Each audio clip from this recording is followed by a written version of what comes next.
วันนี้สิพาทุกคนมาใส่เงินวันละ60 บาทวันที่2เนาะเมื่อวานเนี่ยเราใส่วันที่1วันนี้ก็สิใส่วันที่2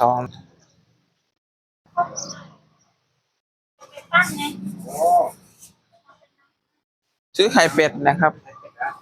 ฟองละ5 บาทใช่ไหมครับใช่ใช่ผมเอา30 บาท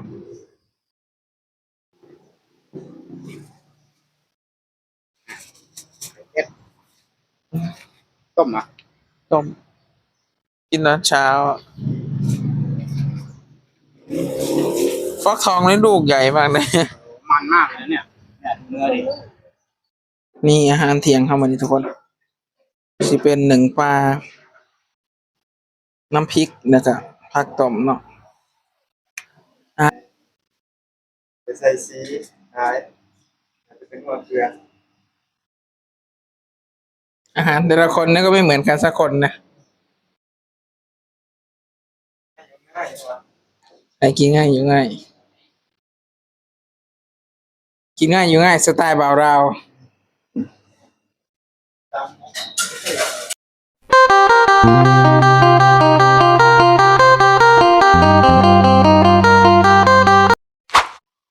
กับทักทายสบายดีสวัสดีครับทุกคนวันนี้สิพาทุกคนมาใส่เงินวันละ60 บาทวันที่2เนาะเมื่อวานเนี่ยเราใส่วันที่1วันนี้ก็สิใส่วันที่2เนาะวันนี้เราสิไปตลาดทุกคนเราจะไปตลาดแล้วไปซื้อไข่เนาะก็คือเมียบอกว่าให้ไปซื้อไข่มาต้มกินตอนเช้าเนาะก็คือตอนเที่ยงเพิ่นน่ะมีปลานิ่นเนาะเพิ่นสิเอาไปนึ่งทุกคน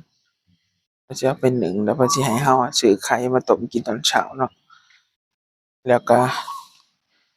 ไปซื้อแล้วก็เอามาต้มแล้วก็เก็บไว้กินตอนเช้าเนาะบัดปลานิ่นหันนึ่งแล้วสิเอาไปกินอยู่ห้านทุกคนก็ได้มาเบิ่งกันว่าเราสิเบิด60 บาทแท้บ่หรือว่าสิเบิดหลายกว่าหั้นเนาะหรือว่าเราสิเฮ็ดหลายบ่60 บาทเนาะทุกคนเนาะอะไปเบิ่งกันเด้อทุกคน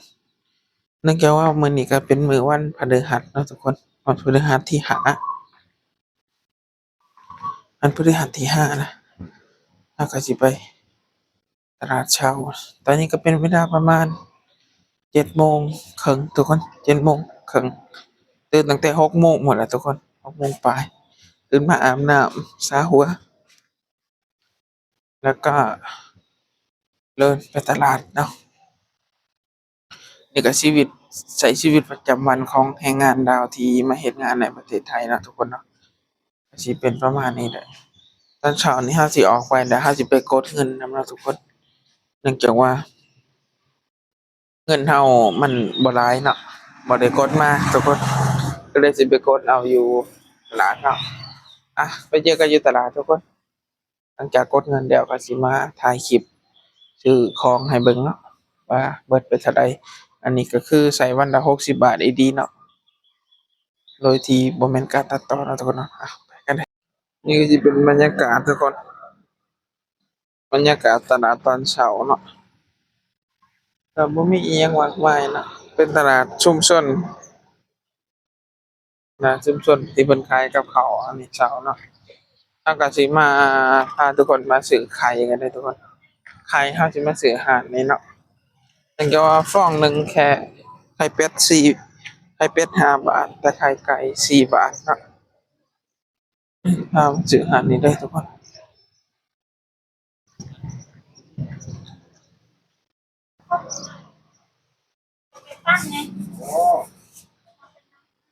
ซื้อไข่เป็ดนะครับ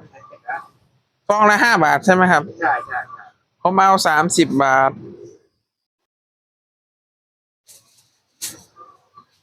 ไม่เสียแน่นะคะไม่เสียเนื้อดีอร่อยประเด็นไม่ค่อยเสียเป็นนิดนึงน่าอร่อยนะเนื้อแบบนี้ครับค่อยเสียที่ลูกใหญ่อ่ะดีอันนี้อร่อยกว่าลูกใหญ่ มันจะมันกว่าผมเคยซื้อไปแล้วแล้วเสียน้อยกว่าลูกใหญ่จะไม่เสียเลย ลูกใหญ่เอาไปแล้วมันออกดำแล้วมันจะด้านข้างในมันดำเนี่ยเสียวมากถ้ามันนุ่มก็กินเลยนะนุ่มเยอะๆคือว่าสุกเลยครับจะเอาไปปั้นเลย ขายได้นะไอ้ปั่นไข่30ปั่นอ่ะถ้าลูกนิ่มก็ดีครับ 20 บาท นะเล็ก เนื้อดีด้วยนะ20 บาทโอ้ 30 10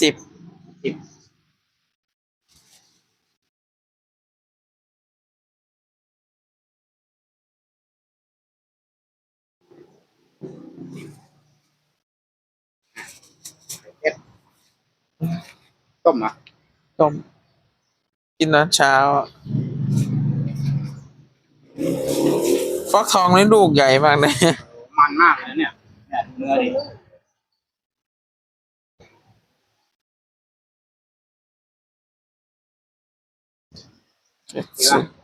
พอตั้งใจเขา ดีบรรยากาศตอนเช้าๆทุกคน หลังจากที่ซื้อของมาแล้วเนาะซื้อไข่มาแล้วก็สิเดินทางกลับทุกคนเลยพาทุกคนมาย่างเบิ่งบรรยากาศตอนเช้าๆบรรยากาศโคตรดีเลยทุกคนบรรยากาศดีแฮงสิเป็นประมาณนี้เนาะนี่ก็สิเป็นศูนย์รถแท็กซี่เพิ่นตอนเช้านี่ก็สิมีคนเดินไปเฮ็ดงานหลาย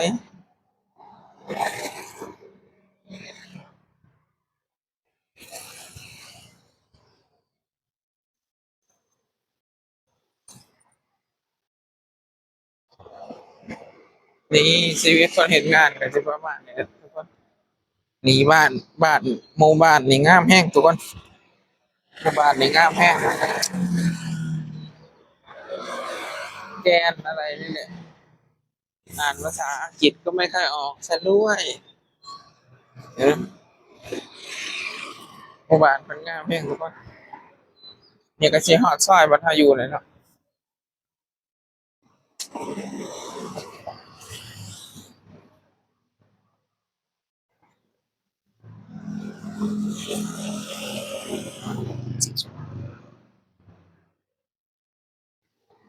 นี่สิเป็นหางไกลๆ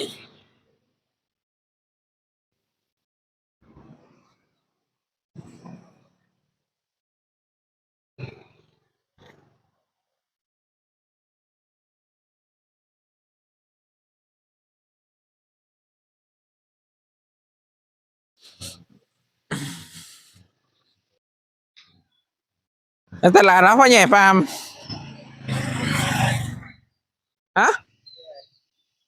อะโวคาโดกับไข่เป็ดกินได้เยอะ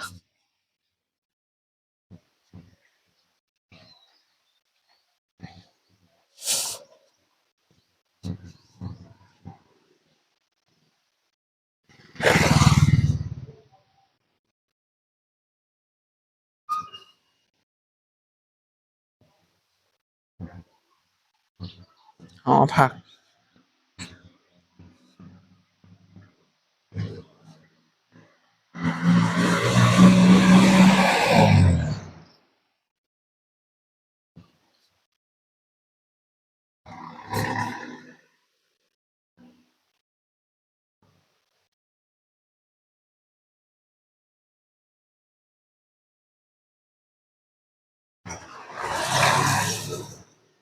บรรยากาศตอนเช้าๆ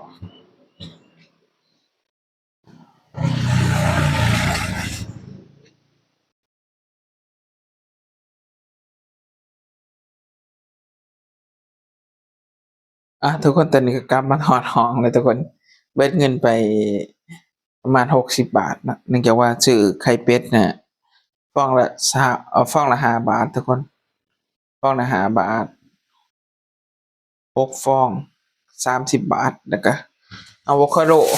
30 บาทเนื่องจากว่ามันเป็นลูกเล็กอะโวคาโดลูกเล็กเลยหลายๆแหน่ทุกคนเนาะก็สิประมาณนี้แหละทุกคนตอนเช้านี่ก็เฮ็ดอหนึ่งปลาไปกินทุกคนหนึ่งปลา เอาปลานิ่นไปหนึ่งแล้วก็สิเอาไปกินอยู่บ่อนเฮ็ดงานเนาะแล้วก็ตำน้ำพริกอิหยังนี่แหละกินกับน้ำพริกเนาะก็สิประมาณนี้แหละชีวิตเฮ็ดงานเนาะแฟนเฮายังบ่ทันตื่นทุกคนตื่นแล้วบ่ยังบ่ทันออกจากห้องมานอนเนาะก็สินอนกลางมุ้งเนาะทุกคนเพราะยุงหลาย ยุ่งได้แห้งถ้าบ่กลางหม่องบ่ได้อ่ะก็สิประมาณนี้แหละชีวิตเฮ็ดงานเนาะนี่อาหารเที่ยงเฮามื้อนี้ทุกคนสิเป็นหนึ่งปลาน้ำพริกแล้วก็ผักต้มเนาะอาหารเที่ยงก็สิประมาณนี้แหละหนึ่งปลาหนึ่งมาแต่ห้องเนาะทุกคนเนาะลืมกดถ่ายมันหนึงลืมกด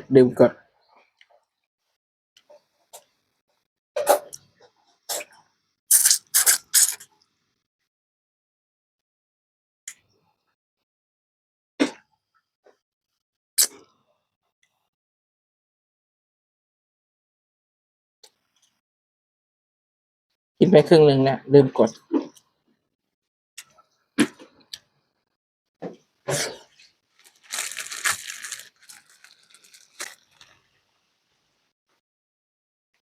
มาพี่น้องกินข้าวหนึ่งปลาเจียวปลากระเต้าแล้วก็ปลาแห้งนั่นเองโอ้ร้อนว่ะ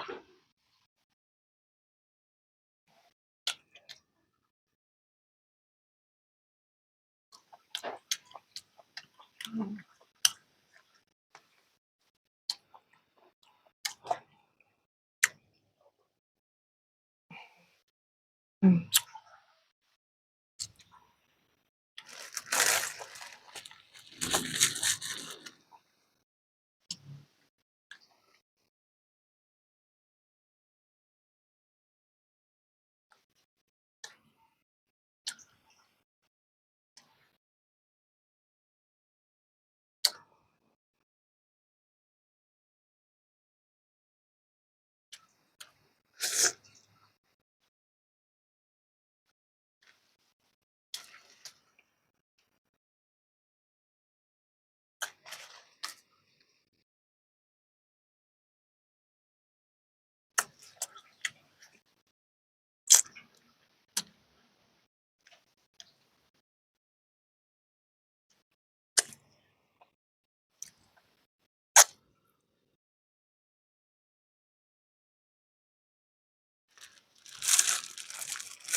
วิถีชีวิต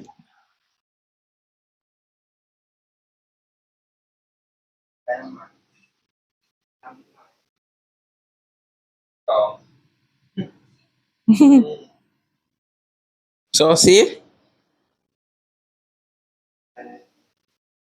ไปใส่สีหายอาจจะเป็นหัวเกลือ อาหารแต่ละคนนี่ก็ไม่เหมือนกันสักคนนะง่ายกว่า ไอ้กินง่ายอยู่ง่ายกินง่ายอยู่ง่ายสไตล์บ่าวเราว